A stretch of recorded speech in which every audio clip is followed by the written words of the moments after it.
자, 지난주까지 저희가 출애굽기를 했고 오늘부터는 이제 레위기 말씀을 두 번에 걸쳐서 한번 살펴보려고 합니다. 아마 이제 레위기는 성도님들이 성경 통독을 할 때 가장 통독하기 힘든 성경일 것 같습니다. 우선은 레위기는 현대인들이 읽기에 내용이 굉장히 난해합니다. 레위기에 기록된 여러 가지 제사 제도나 생활 규범이 대부분의 현대인들에게는 굉장히 생소한 것들입니다. 왜냐하면 지금 이 제사에 사용되는 물건이라든지 방식, 지명 모든 것이 이 동아시아가 아니라 고대 중동에서 사용되던 것들이잖아요. 그러니까 타 문화권에서 태어나서 자란 사람들은 그것을 좀 이해하기가 굉장히 쉽지 않습니다. 예를 들어서 한국도 제사 제도가 있잖아요. 근데 이제 미국 사람이 그것을 글로 한번 접한다고 하면 아마 미국 사람들한테도 굉장히 이해하기 힘들 겁니다. 한국의 제사 제도가. 또 뿐만 아니라 레위기에 기록된 수많은 율법들이 현재 시행되고 있지 않습니다. 그렇기 때문에 현대인들은 어떻게 생각을 하냐면 레위기 말씀이 당장 내 신앙과 별로 상관이 없다고 느끼는 거죠. 몰라도 전혀 상관없다. 이렇게 생각을 하니까 내용도 어려우니까 이것을 잘 배우고 익히고자 하는 마음이 별로 생기지 않는 겁니다. 그래서 그냥 스치듯이 읽어버릴 때가 많은 거죠.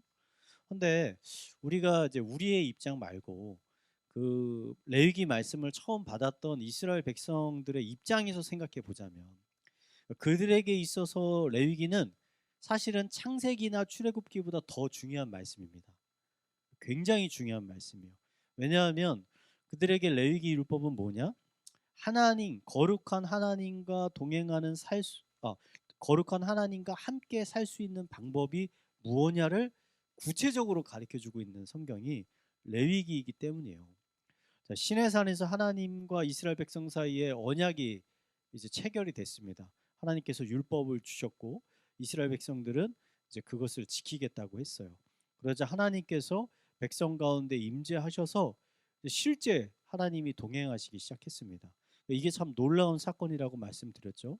아담과 하와가 에덴 동산에서 쫓겨난 이후에 하나님이 이렇게 가까이 사람들 사이에 임재하신 사건은 없다.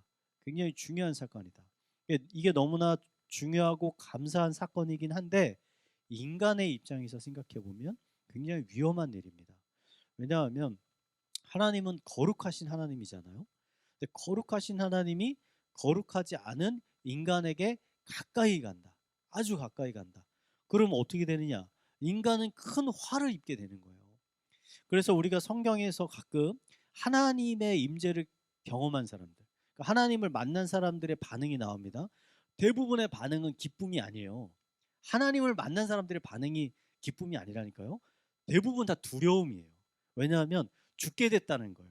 거룩하지 않은 사람이 거룩한 하나님을 만났으니 이제 나는 죽게 됐다. 이게 대부분의 반응이거든요.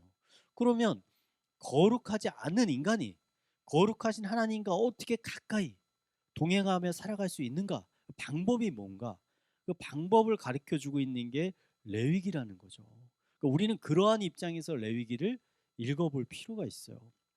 그래서 레위기에서 하나님이 백성들에게 반복적으로 하시는 말씀이 뭐냐면 너희는 거룩하라는 거예요. 내가 거룩하니 너희도 거룩하라. 아니면 어떻게 돼요? 함께 동행하지 못한다는 거예요. 자, 그 요새 이제 신약 시대에 우리가 살고 있으니까 자칫하면 놓치기 쉬운 부분이 딱 저는 이 부분이라고 생각해요. 그러니까 우리는 복음을 은혜라고 이제 고백하잖아요. 우리의 노력과 능력으로 구원을 얻은 게 아니라 하나님의 은혜로 얻었다.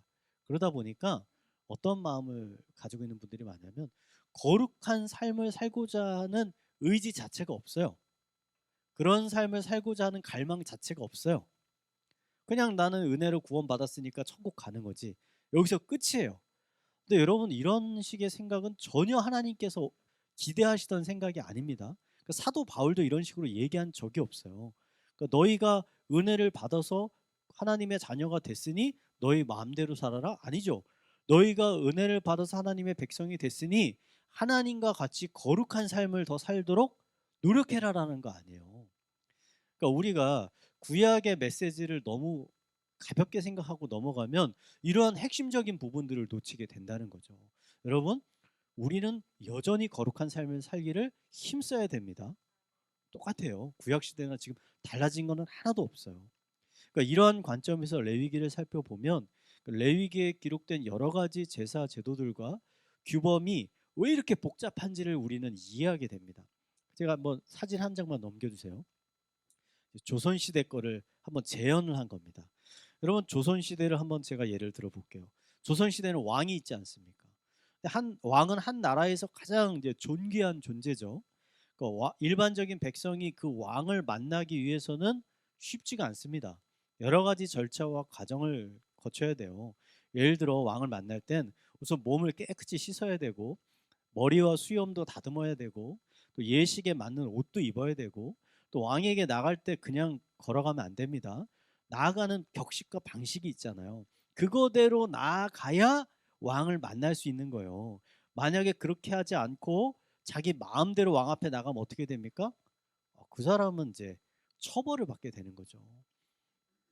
여러분, 레위기의 예식들이 이렇게 복잡한 이유는 간단해요.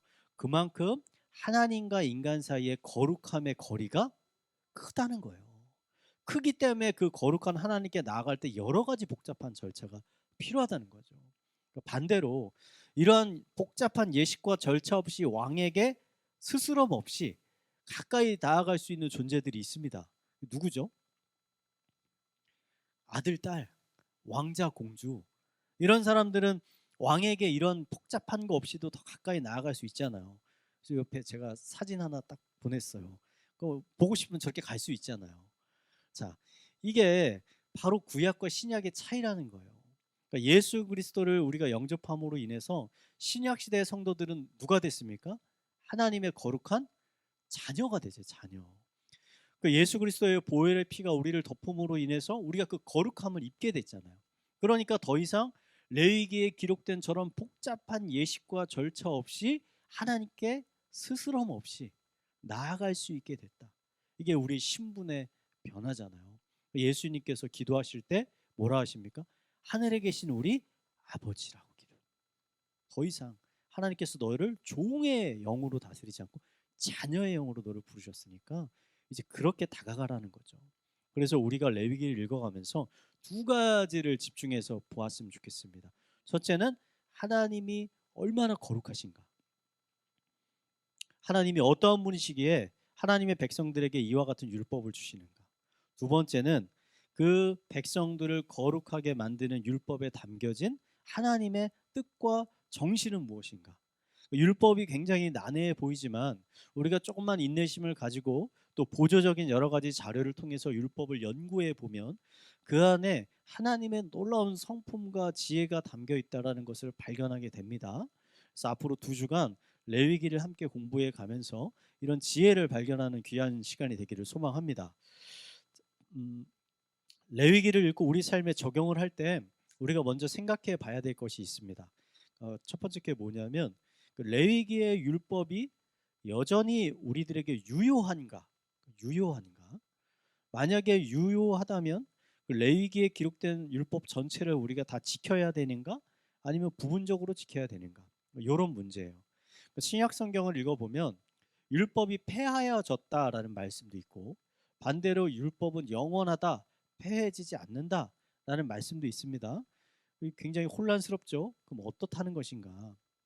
결론을 말씀드리면 두 가지 다 맞는 말씀입니다. 정확히 말하면 율법 중에서는 이미 폐해진 율법도 있고 반대로 영원히 지속돼야 되는 율법도 있다라는 겁니다.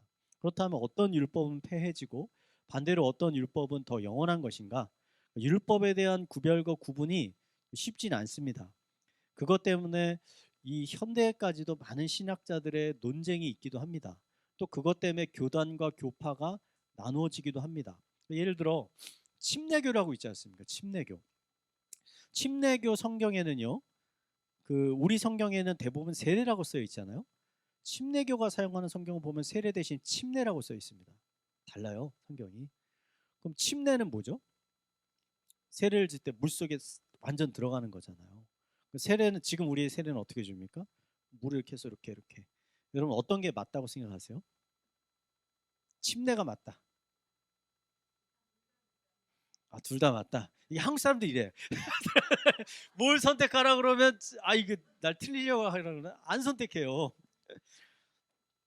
둘 다 큰 상관은 없습니다. 근데 저는 사실은 장로교 목사지만 저는 침례를 더 선호합니다. 할 수만 있으면 침례를 하는 것이 성경의 그 세례의 그 의미를 더 잘 전달한다고 하는 생각을 해요. 근데 이제 신학자들 사이에 이게 타협이 안 되는 거예요. 어떤 사람은 무조건 침례를 해야 된다 그러고 어떤 사람은 둘 다 해도 되는 거 아니냐? 이런 것들 때문에 교단이 나눠지는 거잖아요. 심지어. 그러니까 이런 것들이 많이 있다라는 겁니다. 근데 이런 뭐 세부적인 걸 빼고 기독교가 전통적으로 견지해온 율법을 나누는 세 가지 분류가 있습니다. 한번 다음 걸 보여주세요. 어떻게 나누느냐? 크게 내용상 제사법과 시민법과 도덕법으로 나눕니다. 레위기 율법은 이 세 가지에 포함되어 있다는 거예요. 전통적인 견해는 이 세 가지 율법 중에서 제사법은 이미 폐해졌고 그 다음에 시민법도 지금 폐해졌고 도덕법은 여전히 유효하다. 이게 전통적인 견해입니다. 이 도덕법에 속하는 것이 대표적으로 십계명이에요. 십계명. 이러한 법들은 하나님의 성품을 나타내는 율법이기 때문에 시대와 문화가 변해도 변하지 않는 불멸의 법칙이다라고 이야기하는 거죠. 어, 사실 도덕법 같은 경우는 꼭 그 신의 산에서 하나님께서 주시기 전에도 인간이라면 어느 정도 십계명에 있는 것들이 인간이 해서는 안 된다라는 양심으로서도 우리가 납득을 할 수 있는 거잖아요. 그래서 특히 저 도덕법 같은 경우는 지금 이 시대가 윤리 도덕적으로 굉장히 부패함이 나날이 커져가는 시대이기 때문에 기독교인들이 저 부분에 관해서 조금 더 마음을 가지고 또 붙잡아야 될 필요가 있다라고 생각이 됩니다. 그렇다면 이제 제사법과 시민법은 폐해졌다고 하는데 왜 폐해졌는가? 이유는 이 두 가지 법은 임시적으로 주어진 법이기 때문입니다. 그 제사법을 예를 들어보겠습니다. 제사는 하나님이 백성들이 지은 죄를 이제 속죄하기 위해서 그래서 동물의 제사를 드렸던 거잖아요. 근데 여러분 이 동물 제사는요 굉장히 임시적이고 제한적이었습니다. 우선은 제사를 드리기 위해서는 제사장도 필요하죠. 또 희생 제물도 필요합니다. 근데 인간은 끊임없이 죄를 짓기 때문에 끊임없는 제사 제물들이 다 필요한 거죠. 제사장도 필요하고. 근데 이런 것들이 한계가 있다라는 거예요. 그래서 이것들은 다 임시적으로 하나님께서 주어진 것이다. 신약 시대 예수님이 십자가에 피 흘려 죽으심으로 예수님께서 우리가 지은 죄를 대신 지는 희생 제물이 되셨기 때문에 더 이상 우리가 우리의 죄를 속죄받기 위해서 동물의 제사를 드릴 필요가 없어졌다. 그래서 이 제사는 폐해졌다라고 하는 것이고, 그래서 이제 이런 구약에 있었던 이런 제사들을 따라하는 것, 이런 것들이 어떤 효과가 있을 것이라고 생각해서 따라하는 것은 굉장히 우둔한 것입니다. 그래서 사도 바울이 이런 걸 가지고 이 서신서에 여러 번 이야기를 한 거예요. 너희가 예수 그리스도의 은혜로 인해서 구원을 받은 백성이 됐는데 왜 옛 율법에 속한 것들을 계속해서 어떤 효과가 있을 거라고 생각하느냐? 왜 할례를 받아야 구원을 받을 거라고 생각을 하느냐? 왜 어떤 절기를 지켜야 그게 너희가 구원받은 백성이라는 증거라고 생각을 하느냐? 이런 것에 대해서 이제 끊임없이 공격을 하잖아요. 더 이상 그럴 필요가 없다는 겁니다. 자, 시민법은 어떠한가? 그럼 시민법은 이스라엘 백성들이 뭐 수백만 명의 사람들이잖아요. 그러니까 그들이 한 공동체 안에서 살기 위해서는 생활 규범이 필요합니다. 예를 들어 뭐 토지를 거래하는 법, 백성들 사이에 분쟁이 일어났을 때 재판하는 법이라든지, 뭐 강도 사건, 살인 사건, 뭐 이런 것들이 일어났을 때 어떻게 처벌하는지에 대한 구체적인 지침이 필요하기 때문에 이러한 율법을 주셨다라는 거예요. 근데 이러한 시민법 대부분은 하나님을 왕으로 모시는 신정국가, 고대 이스라엘이라는 상황에 한정되어 있는 규범이 대부분이라는 거죠. 그래서 고대 이스라엘 국가는 지금 있습니까? 없습니까? 없죠. 지금 있는 것은 고대 이스라엘 국가가 아니잖아요.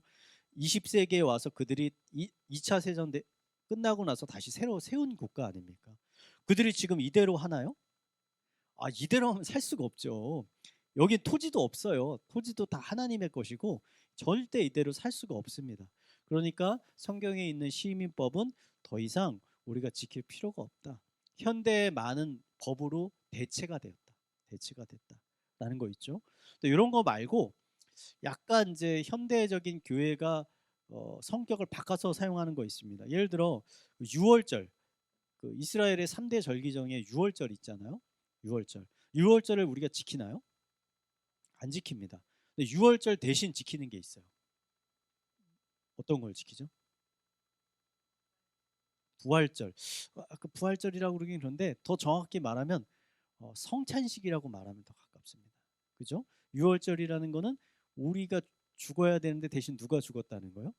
예수님께서. 성찬식이라는 건 우리가 죽어야 되는데 예수님께서 대신 죽으심으로 우리를 살리셨다라는 거잖아요. 그러니까 이런 식으로 약간 대체되는 것들이 있어요. 대체되는 거.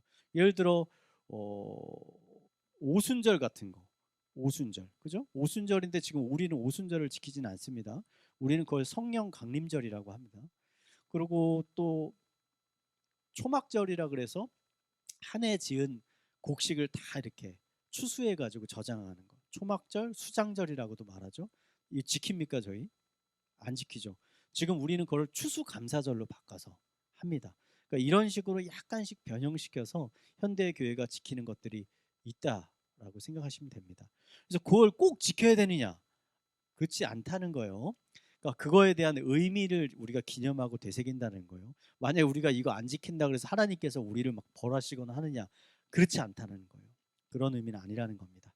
자, 그럼 본격적으로 오늘은 5가지 제사를 한번 알아보려고 합니다. 그래서 레위기 1장부터 10장까지는 제사가 되어 있는데 제가 그림을 몇 개 가져왔어요. 이게 이스라엘의 성막의 그림입니다. 그 다음 거를 또 보여주셔도 돼요. 네. 이거는 제단과 이 제단에 어떻게 제사를 드리는지를 지금 제가 좀 가져왔어요. 그림으로. 자, 우리가 그 성경에 기록된 5가지 제사를 알아보기 전에 하나 먼저 제가 언급할 게 있는데, 여러분 제사의 종류와 제사를 드리는 방법은 다른 겁니다. 이거를 이해하지 못하기 때문에 굉장히 혼동하시는 거예요. 자, 우선은 제사의 종류 이전에 제사를 드리는 방법을 알 필요가 있어요. 다음 거 한번 보내주세요.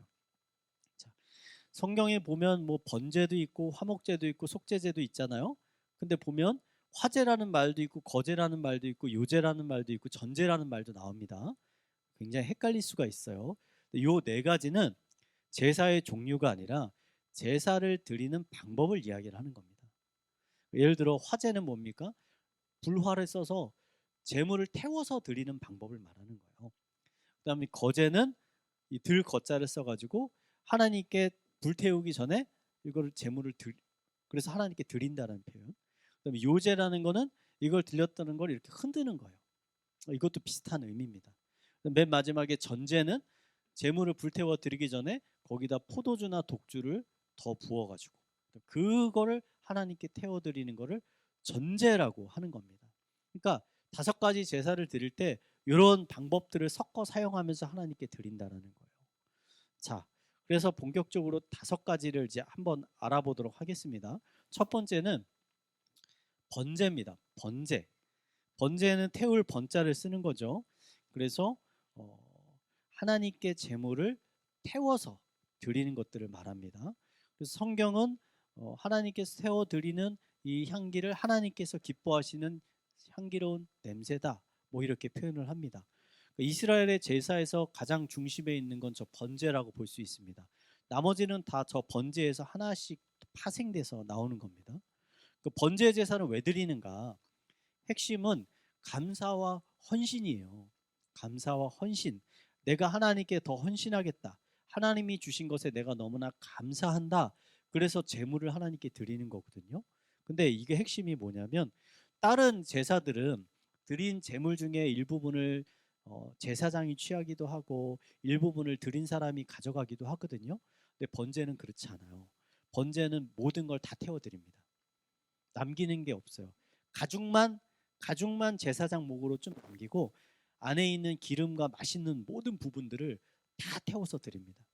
무슨 의미일까요? 그만큼 헌신적인 의미예요. 내가 가진 모든 것들을 다 하나님께 드리겠다. 번제물은요, 절대 흠 있는 제물을 드려서는 안 됩니다. 흠 없는 제물을 드려야 됩니다.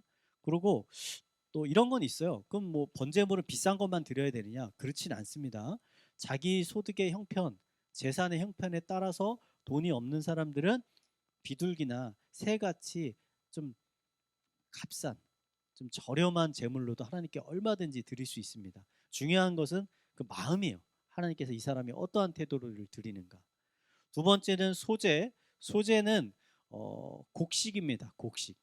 드리는데 동물을 드리는 게 아니라 곡식을 드리는데 대부분 이제 곡식을 빻아서 고운 가루를 만들어서 거기다가 이제 기름을 넣고 유황을 넣고 소금을 섞어 가지고 요것을 이제 하나님께 드리는 거예요. 그럼 이거는 왜 드리는 거?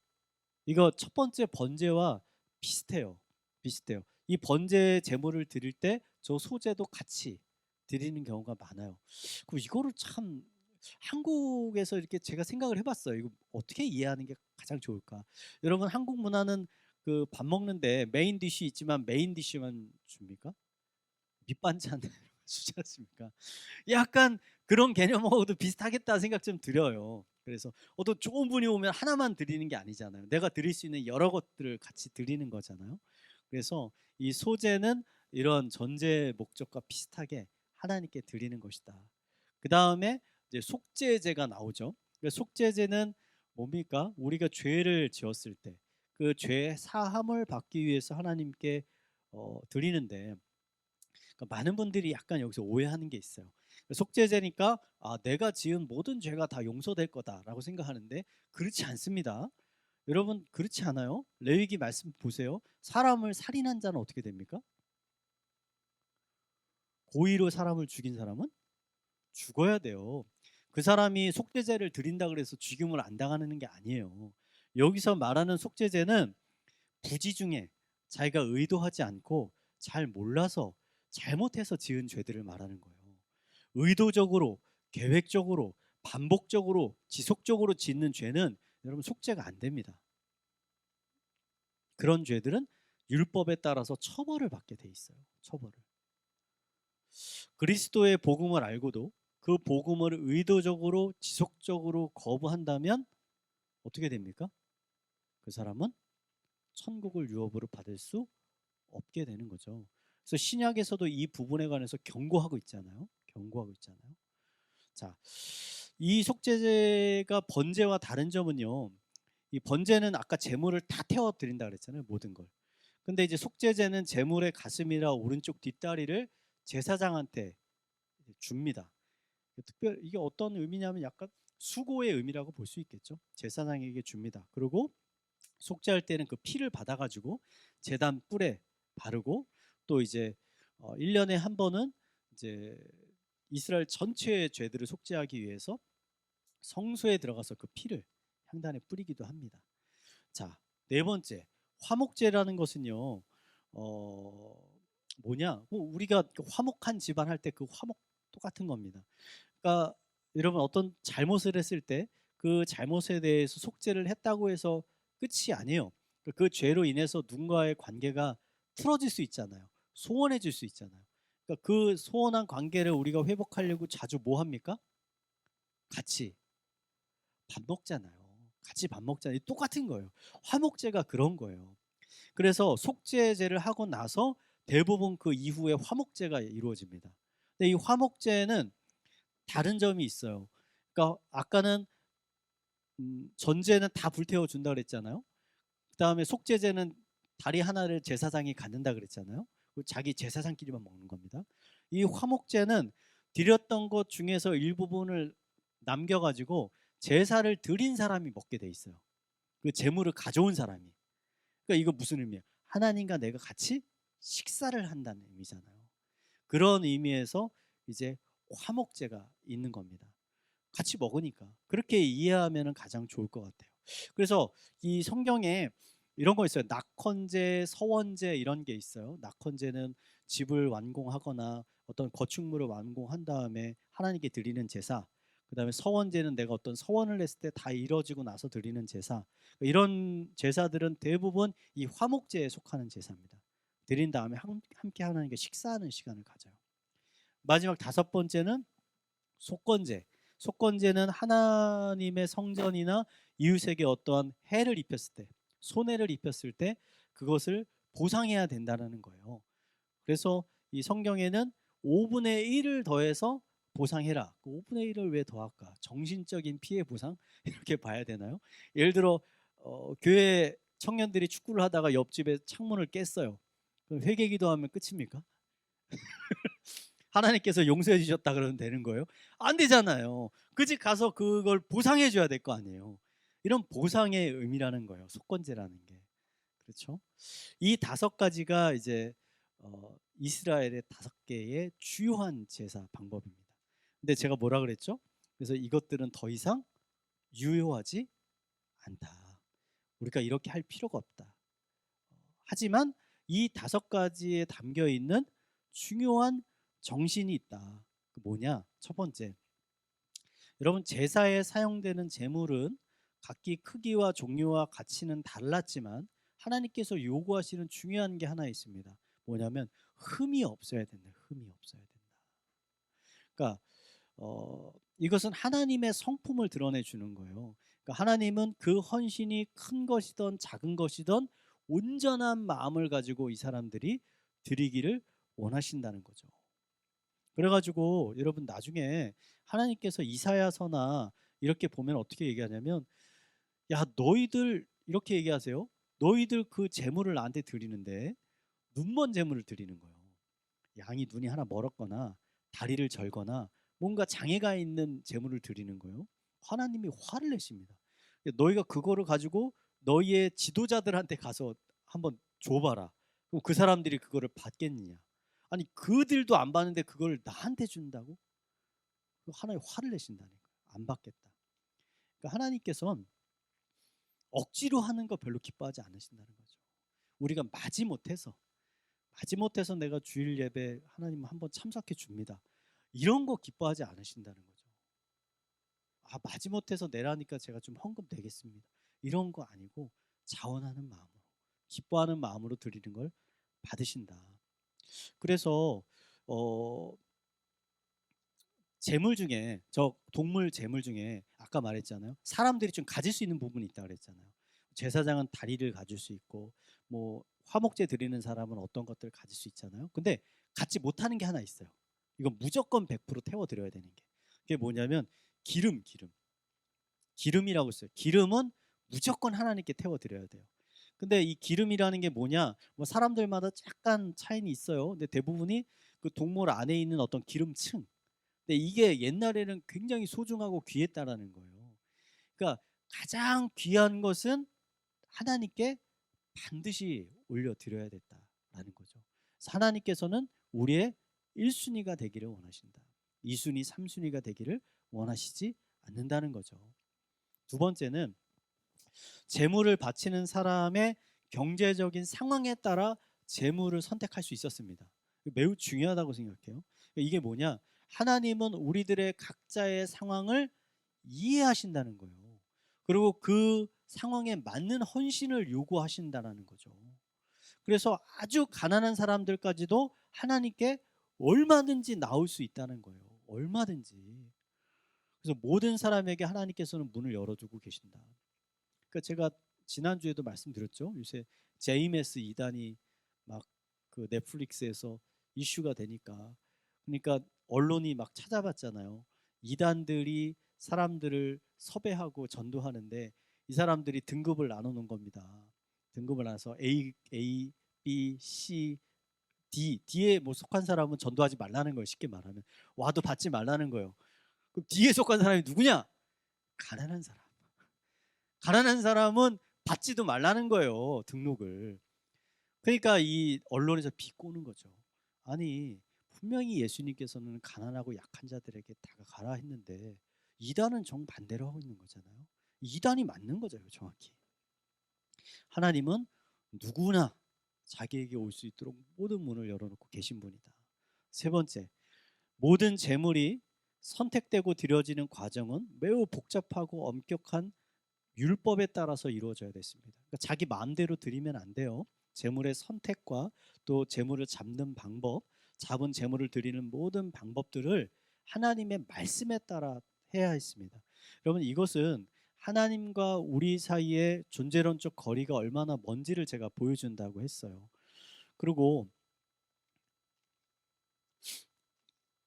이것은 우리가 하나님 앞에 나아갔을 때, 또 우리가 하나님을 섬기는 가운데 임의로 내가 옳다고 생각하는 방식대로 해서는 안 된다는 걸 가르쳐 줍니다. 이거는 구약 시대나 신약 시대나 똑같습니다. 똑같아요. 내 마음대로 한다고 해서 하나님께서 모든 것을 받으시는 게 아니다. 내가 옳다고 생각하는 방식 아니야. 하나님이 옳다고 생각하는 방식대로 드려야 하나님께서는 그것을 받으신다라는 거예요. 이게 굉장히 중요한 겁니다. 굉장히 중요한 거죠. 그러니까 이게 많은 가난한 성도분들 있잖아요, 지금. 그분들이 잘못 생각하고 계신 게 바로 이런 부분이에요. 그러니까 얼마든지 나는 혼자서도 내 신앙생활을 잘할 수 있는데 내가 굳이 교회에 갈 필요가 있을까? 여러분, 갈 필요가 있어요. 왜냐하면 하나님께서 그렇게 요청하셨기 때문이에요. 너희는 모이기를 힘쓰라. 함께 모여 하나님께 예배하라. 너희가 더 많이 모여서 예배하는 가운데 하나님께서는 더 충만하게 임재하실 거라고 약속을 주시잖아요. 하나님께서 이렇게 말씀을 하셨는데 내 임의대로 거기 안 가도 난 얼마든지 성령 충만할 수 있어 라고 말하는 건 교만한 것이죠. 그래서 하나님을 예배하고 섬기는 데 있어서도 우리는 충실히 하나님의 말씀 가운데 따라가야 한다는 거죠. 맨 마지막 네 번째, 제사장은 이 모든 제사 과정 가운데서 백성과 하나님 사이의 중보자적인 역할을 했습니다. 하지만 이 제사장들조차도 언제든지 죄를 지을 수 있었잖아요. 그래서 자기를 위해서 매년 속죄 제사를 드렸습니다. 그리고 반복적으로. 이것은 이스라엘에게 주어진 동물 제사 제도가 완전한 제도가 아니라는 걸 우리한테 가르쳐 주는 거죠. 미완의 제도였다. 이것을 완성하실 분이 올 것이다. 우리는 그걸 예수 그리스도라는 걸 믿잖아요. 이러한 것들을 이 제사들이 우리에게 가르쳐 주고 있다. 자, 이 사건 이후에 하나 이제 좀 끔찍한 사건이 나옵니다. 그러면 이제 이렇게 말씀을 주셨는데 제사장들과 백성들이 이 율법을 잘 지켰느냐? 그렇지 않다는 거예요. 레위기 10장에 보면 레위기 10장에 보면 하나님이 이 모든 말씀을 전해 주시고 모세가 아론과 그 아들들을 데려다가 이제 위임식을 합니다. 제사장으로 세웁니다. 그러고서 이제 그들이 본격적으로 성막에서 일을 하는데 일이 발생합니다. 레위기 10장 1절과 2절 말씀 한번 읽겠습니다. 레위기 10장 1절과 2절 말씀 한번 읽겠습니다. 시작.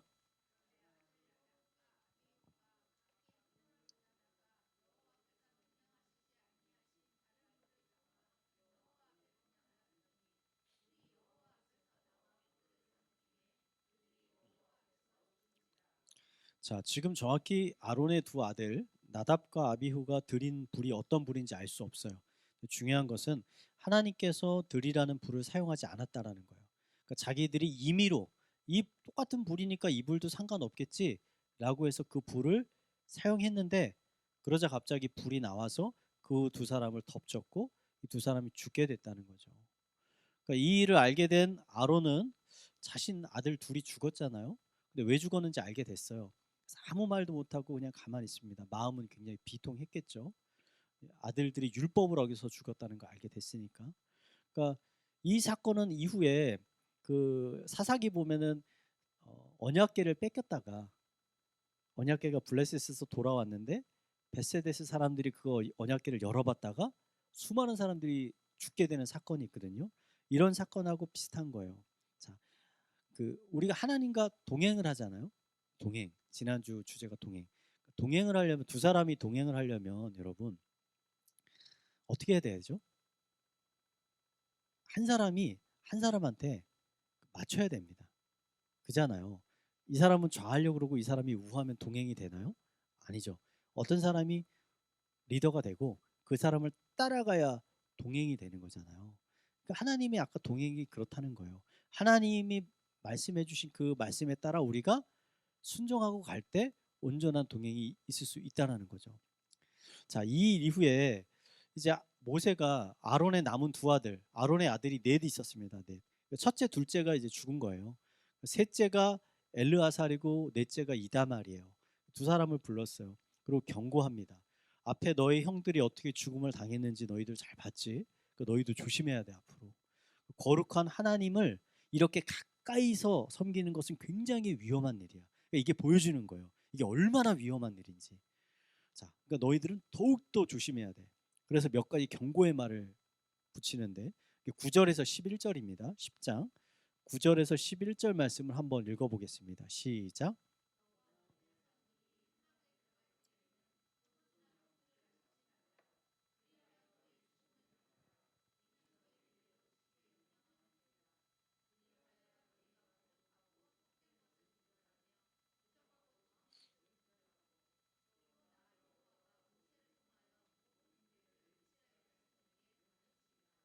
자, 지금 회막에 들어갈 때 조심해야 될 것을 말해주는데 들어갈 때 뭐를 하지 말라 그러죠?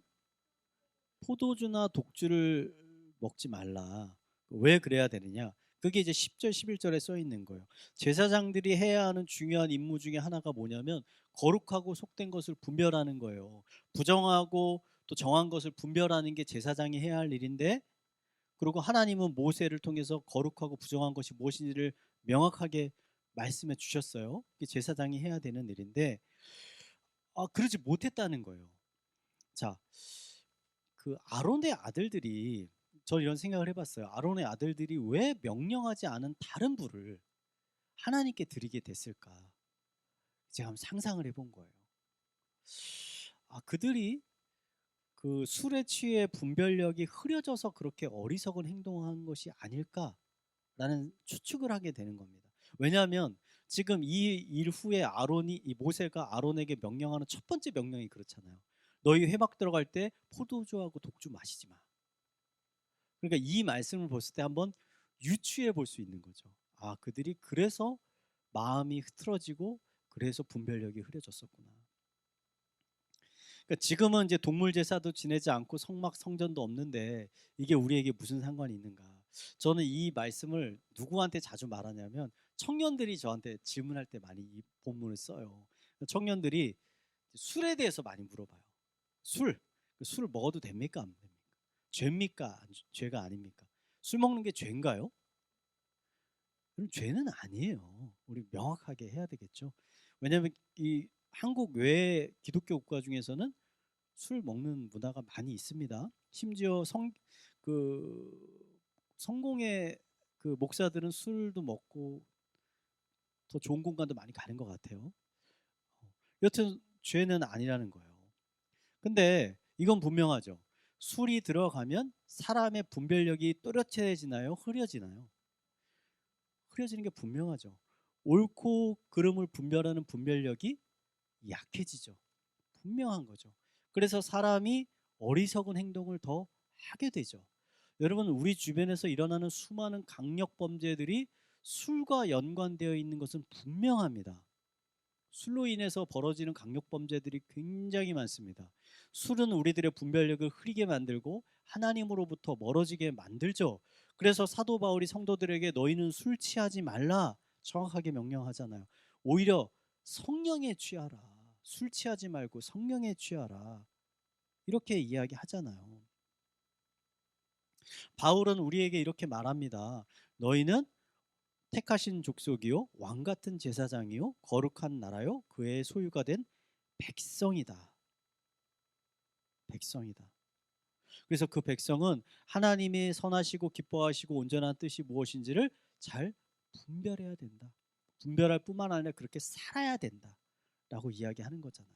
근데 우리가 술을 먹게 되면 그렇게 사라집니까? 안 사라진다는 거예요. 그러니까 그런 이유로 인해서 가능하면 술을 마시지 말라라고 교회는 이야기할 수 있습니다. 이게 죄기 때문에 마시지 말라? 이거는 맞지 않는 것이고. 근데 이런 분별력은 어느 하늘 그냥 갑자기 분별력이 생기는 것이냐? 그렇지 않다는 거죠. 시간이 걸립니다. 이 고대 이스라엘의 제사장들이 분별하는 법 어떻게 배웠습니까? 율법을 통해 배웠죠. 읽고 배우는 거잖아요. 말씀을 통해서. 우리도 똑같습니다. 우리가 이 세상에서 어떻게 하면 거룩한 삶을 살아갈 수 있는가 내 임의로 생각하는 게 아니에요. 하나님의 말씀을 통해서 뭐가 거룩하고 뭐가 거룩하지 않은지를 배우는 거예요. 분별력을 키워가는 거죠. 특히 우리가 사는 세상은 너무나 혼란스러운 세상이잖아요. 그죠? 그 수많은 철학과 세계관, 가치관들이 혼란스럽게 혼재 있잖아요. 그래서 그 가운데 올바른 분별력을 만들어가는 거 너무 어려운 일입니다. 사실 쉽지가 않아요. 혼신의 힘을 다해도 쉽지가 않아요. 뿐만 아니라 사탄이 그거를 방해한다니까요. 우리가 온전한 분별력 갖는 것을 싫어합니다. 그래서 우리의 마음을 흐트러놔요. 흐트러놔요. 그래서 우리는 부단하게 노력해야 돼요. 그리스도인의 분별력을 흐리게 만들 수 있는 것에 대한 경각심이 필요하다는 거예요. 경각심. 그러니까 술은 그냥 그런 거 중에 한 예예요. 예. 예. 이거 말고도 이 기독교인의 분별력과 이런 것들을 흐리게 만들 수 있는 건 많습니다. 영화, 드라마, 만화, 스포츠, 취미 이런 것들 우리가 누려야 되지만 어떤 것들은 그런 것들이 영향력을 지나치게 가져서 우리의 분별력을 흐리게 한다면 우리가 어떻게 해야 돼요? 경계해야 되는 거죠. 소돔에서 나와야 된다 그랬잖아요. 그게 우리의 마음을 흐트러 놓는다면. 제사장은 온전한 분별력을 가져야 할 뿐만 아니라 받은 말씀을 가르치고 전해야 될 책임이 있었습니다. 그래서 지금 이러한 전통을 중시하는 유대인들은 그 집에서 홈스쿨링을 많이 합니다.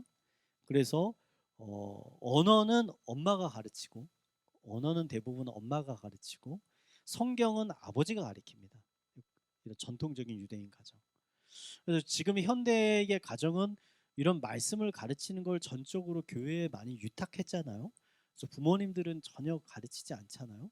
그러니까 이것은 그닥 올바른 방법은 아니라고 생각을 해요.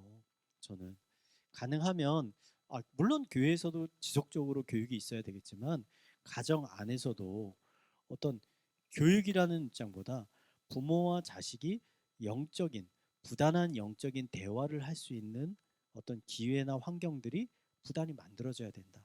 그러니까 이게 안 만들어져서 어떤 일이 벌어지는 거냐면 학생들이 중고등학교 졸업하고 바로 교회를 안 가는 거예요. 근데 왜 안 가는지 대화가 안 돼요.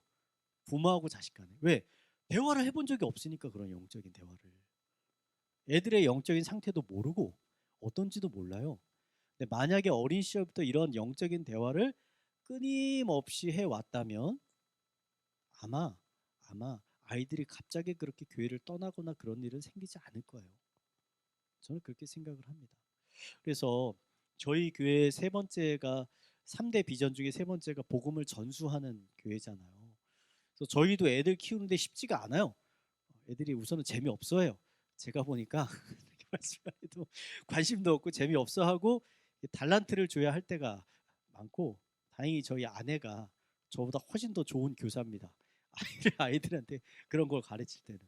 그래서 우리가 좀 부단히 가정 안에서 어떻게 하면 이런 영적인 대화들을 많이 또 만들어 갈 수 있을지를 앞으로 저도 계속 고민하고 성도님들도 계속 고민해서 이런 것들을 함께 만들어 갔으면 좋겠다라는 생각을 합니다.